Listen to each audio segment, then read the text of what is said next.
السلام علیکم۔ توبہ کرنا آسان ہے، اس کے بارے میں آگے بتاؤں گی۔ اس سے پہلے آئیے توبہ کا صحیح طریقہ سیکھ لیتے ہیں۔ توبہ کی 3 شرطیں ہیں، یعنی ان میں سے ایک بھی چیز اگر نہ پائی گئی تو توبہ صحیح ہوتی ہی نہیں، پھر قبول ہونے کا تو سوال ہی نہیں پیدا ہوتا۔ اس لیے جب بھی توبہ کا ارادہ کریں تو یہ تینوں کام کر لیں۔ پہلا، گناہ پر شرمندہ ہونا۔ دوسرا، اسے مکمل طور پر چھوڑ دینا۔ تیسرا، آئندہ کبھی اس گناہ کو نہ کرنے کا پختہ ارادہ کرنا۔ چونکہ اس دور میں غفلت کا ماحول زیادہ ہے اور گناہوں کی طرف کھینچنے والی کئی چیزیں ہمارے اطراف پائی جاتی ہیں، ایسے میں بعض مرتبہ ایسا ہوتا ہے کہ بندے گناہ سے توبہ کا ارادہ تو کر لیتے ہیں، لیکن توبہ کرنے سے پہلے غفلت کا شکار ہو جاتے ہیں اور جو ارادہ کیے تھے وہ بھول جاتے ہیں۔ اور بعض مرتبہ ایسا ہوتا ہے کہ گناہ پر شرمندہ تو ہوتے ہیں لیکن اس گناہ سے نکل نہیں پاتے۔ اس طرح کی رکاوٹوں کو دور کر کے توبہ کے تینوں حصوں کو مکمل کرنے میں آسانی کے لیے کچھ تدبیریں عرض کرتی ہوں۔ سب سے پہلے اپنے گناہوں کے بارے میں جانیں، یعنی اپنے اعمال میں غور و فکر کر کے ان میں تمیز کریں کہ اپنا کون سا عمل گناہ ہے اور کون سا عمل گناہ نہیں ہے۔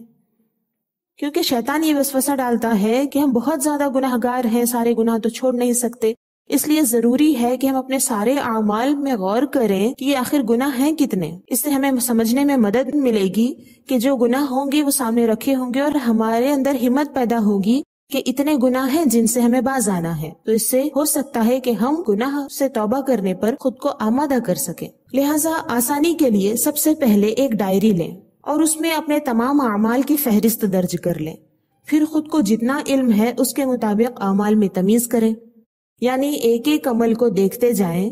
جس عمل کے نیک ہونے کا یقین ہو اسے نیکی کے خانے میں، اور جس عمل کے گناہ ہونے کا یقین ہو اس کو گناہ کے خانے میں درج کر لیں، اور جس عمل کے بارے میں شک ہے کہ یہ گناہ ہے یا نہیں ہے تو اس کو تیسرے کالم میں درج کر دیں۔ ایسے عمل کے بارے میں علماء اکرام سے پوچھ کر فیصلہ کریں، اور یاد رکھیں کہ فرض اور واجب کو چھوڑنا بھی گناہ ہوتا ہے، اس لیے اپنے بارے میں علماء اکرام سے معلوم کریں کہ مجھ پر کیا کیا فرض ہے اور کیا کیا واجب ہے۔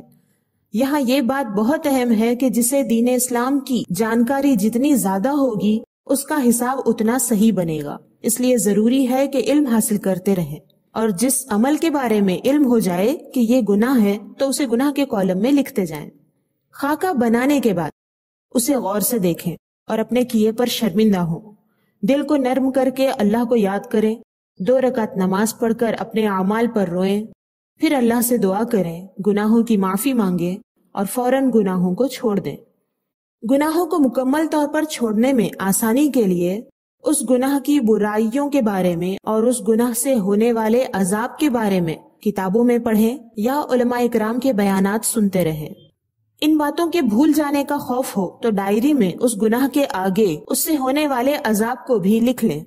ان برائیوں اور عذاب کا ذکر دوسروں سے بھی کرتے رہیں تاکہ دوسروں کو سمجھاتے سمجھاتے خود کو یاد ہو جائے کہ اس گناہ کے کرنے میں یہ عذاب ہے، اور اس کا فائدہ یہ ہوگا کہ جب دوسروں کو اس گناہ سے روکیں گے تو خود اس کام کے کرنے میں حیا محسوس ہوگی۔ اس طرح ابتدا میں ہمیں اپنے نفس کو گناہ سے روکنے میں آسانی ہوگی۔ گناہ پر ہونے والے عذاب کا اتنا ذکر کریں کہ گناہ میں جو لذت محسوس ہوتی تھی وہ عذاب کے سامنے پھیکی معلوم ہونے لگے، بلکہ ایسا کرنے سے دھیرے دھیرے گناہ کی لذت کو بھول ہی جائیں گے۔ اس طرح گناہوں کو چھوڑنا آسان ہو جائے گا۔ اور جو توبہ کی تیسری چیز تھی کہ آئندہ گناہ کو نہ کرنے کا پختہ ارادہ کریں، اور توبہ کا جو تیسرا حصہ تھا یعنی گناہ کو نہ کرنے کا جو پختہ ارادہ کیا تھا اس پر قائم رہنے کے لیے ایسا کریں کہ اس گناہ کی یاد دلانے والی چیزوں سے بھی دور رہیں، چاہے وہ کوئی چیز ہو یا انسان ہو یا جگہ ہو، ان سے دور رہیں۔ اس گناہ کے بارے میں کہیں بات بھی ہو رہی ہو تو اس محفل سے دور ہو جائیں، اور اس کے بجائے ایسی نیکی میں خود کو مصروف رکھیں جس سے آپ کو خوشی ملتی ہو۔ اور علم والوں سے پوچھنے کے بعد اگر معلوم ہوا کہ کچھ فرض اور واجب اعمال کو بھی ادا نہیں کیا تھا تو ان کو بھی ڈائری میں لکھ لیں، ان سے بھی سچے دل سے توبہ کر لیں، یعنی تینوں شرطیں پوری کریں۔ بعض اعمال ایسے ہوتے ہیں کہ ان کا کفارہ ادا کرنے سے ہی توبہ پوری ہوتی ہے۔ اگر ایسے اعمال ذمے میں باقی ہیں جیسے نماز، روزہ، زکوٰۃ وغیرہ تو ان کا حساب لگائیں، کہ کتنی نمازیں، روزے اور زکوٰۃ ادا نہیں کی، اس حساب کو ڈائری میں لکھ لیں اور ان کی قضا اور کفارہ ادا کرنا شروع کر دیں اور ڈائری میں ان کا حساب رکھتے جائیں۔ بعض اعمال ایسے ہوتے ہیں جن کا تعلق بندوں سے بھی ہوتا ہے، جیسے غیبت، گالی گلوچ، چوری، مال پر ناجائز قبضہ وغیرہ۔ اگر اس طرح کی گناہ سے توبہ کرنی ہے تو جس کا مال تھا انہیں لوٹا کر ان سے معافی مانگے، زبان سے تکلیف پہنچائی تھی تو ان سے بھی معافی مانگ لیں۔ ایسے اعمال کے لیے بھی ڈائری میں حساب رکھنے سے آسانی ہوگی، یہ پتا چلے گا کہ کتنوں کا حق واپس کر دیا ہے اور کتنوں کا حق ادا کرنا باقی ہے۔ ان سب کے علاوہ ایسے اعمال ہو سکتے ہیں جن کے بارے میں یاد نہ ہو، بھول چوک ہو گئی ہو، اس لیے اللہ تعالیٰ سے روزانہ توبہ کرنی چاہیے، اللہ سے معافی مانگنی چاہیے کہ اے اللہ، جن گناہوں کے بارے میں مجھے یاد نہیں ان کو بھی اپنے فضل و کرم سے تو معاف فرما دے۔ جب سچے دل سے سارے اعمال درست کرنے کی کوشش کریں گے تو قوی امید ہے کہ اللہ تعالیٰ قیامت کے دن ہم سے بھولے اور انجانے میں ہوئے گناہوں کو بھی اپنے فضل و کرم سے معاف فرمائے گا۔ کسی کا حق باقی ہوگا تو اللہ تعالیٰ اپنے انعامات دے کر اسے ہمارے حق میں راضی کر لے گا۔ تو بہنوں، اس طرح اپنی طاقت بھر کوشش کر کے گناہوں سے سچے دل سے توبہ کرنے والے کے لیے بڑی خوشخبریاں ہیں۔ ایسی توبہ قبول بھی کی جاتی ہے، اور ایسی ہی توبہ کے بارے میں اللہ کے رسول صلی اللہ علیہ وسلم نے فرمایا، گناہ سے توبہ کرنے والا ایسا ہے جیسے اس کا گناہ تھا ہی نہیں۔ حوالہ ابن ماجہ کتاب الزہد۔ اللہ تعالیٰ اس کے نام اعمال سے اس گناہ کو مٹا دیتا ہے اور فرشتوں سے بھی اس گناہ کو بھلا دیتا ہے۔ تمام گناہوں سے توبہ کرنے والا ایسا ہو جاتا ہے جیسے کہ ابھی ابھی پیدا ہوا ہے۔ ایسی توبہ سے گناہ پر مطلقاً پکڑ نہیں ہوگی، بلکہ بعض صورتوں میں تو گناہ نیکیوں سے بدل جائیں گے۔ اب آئیے بہنوں سمجھتے ہیں کہ توبہ کرنا آسان کیسے ہے۔ رسول اللہ صلی اللہ علیہ وسلم نے فرمایا، بے شک گناہ کے بعد نیکی کرنے والے کی مثال اس شخص کی طرح ہے جس کی تنگ ذرا نے اس کا گلا گھونٹ دیا ہو، پھر وہ نیک عمل کرے تو اس ذرا کا ایک حلقہ کھل جائے، پھر جب وہ دوسری نیکی کرے تو اس کا دوسرا حلقہ بھی کھل جائے، یہاں تک کہ وہ ذرا زمین پر گر جائے۔ حوالہ مسند احمد۔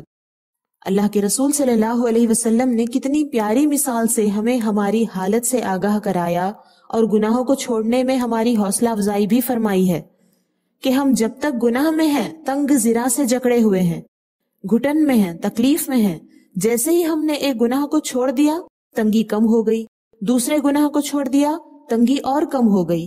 اسی طرح ایک ایک کر کے اگر چند گناہوں کو چھوڑنے میں ہم کامیاب ہو گئے تو ایک وقت ایسا آئے گا کہ باقی سارے گناہ ایک ساتھ چھوٹ جائیں گے، ہم شیطانی پھندے سے آزاد ہو جائیں گے۔ اگر ہم ایسا کر پائیں گے تو شیطان رکاوٹ ڈالنے کے لیے آ جائے گا، وہ خود کو ناکام ہوتا دیکھ کر ہمیں ڈراتا ہے کہ نہیں نہیں، توبہ مت کرو، یہ تمہارے بس کی بات نہیں، توبہ کرنا اور اس پر قائم رہنا بہت مشکل ہے، جب تم سے توبہ پر قائم رہنا ہوتا ہی نہیں تو توبہ کیوں کرتے ہو، اس لیے جانے دو، توبہ کے بارے میں زیادہ مت سوچو، اللہ تعالیٰ رحمان و رحیم ہے، قیامت کے دن وہ سب معاف کر دے گا، وغیرہ وغیرہ وغیرہ۔ ایسے وسوسے ڈال کر شیطان ہمیں ڈسکریج کرتا ہے، وہ ہمیں ڈر دلا کر کامیابی کے راستے سے روکتا ہے، توبہ کے راستے سے روکتا ہے، اور ہم ناسمجھی میں اس کی باتوں میں آ کر گناہ چھوڑنے کی کوشش ہی نہیں کرتے۔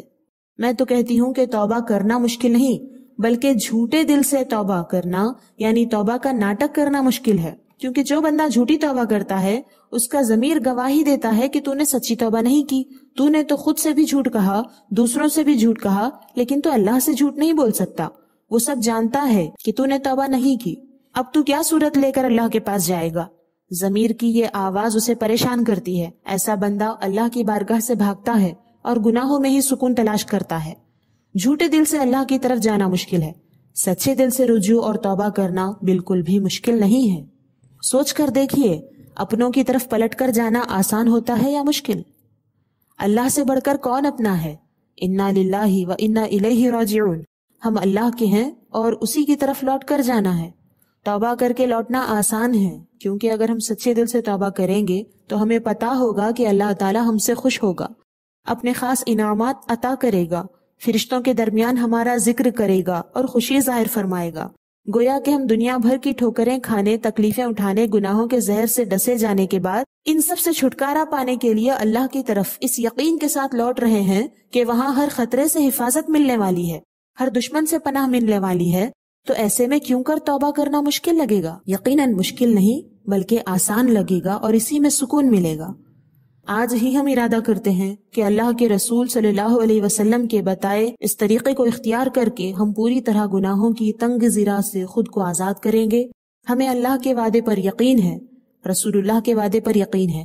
انشاءاللہ تعالی اپنی دنیا اور آخرت سنوارنے کے لیے گناہوں سے توبہ کریں گے اور اس پر قائم رہیں گے۔ اگر کوئی سوال آپ کے ذہن میں ہو تو کمنٹ باکس میں لکھ دیجئے، انشاءاللہ تعالی آپ کے سوالات کے جوابات دیے جائیں گے۔ مختصر جواب ہو تو کمنٹ باکس میں ہی جواب دیا جائے گا، اور اگر تفصیل کی ضرورت ہو تو اس پر ایک ویڈیو بنانے کی کوشش کی جائے گی۔ اپنا اور اپنے بچوں کا خیال رکھیں، اللہ کے ہو کر رہیں۔ اللہ حافظ۔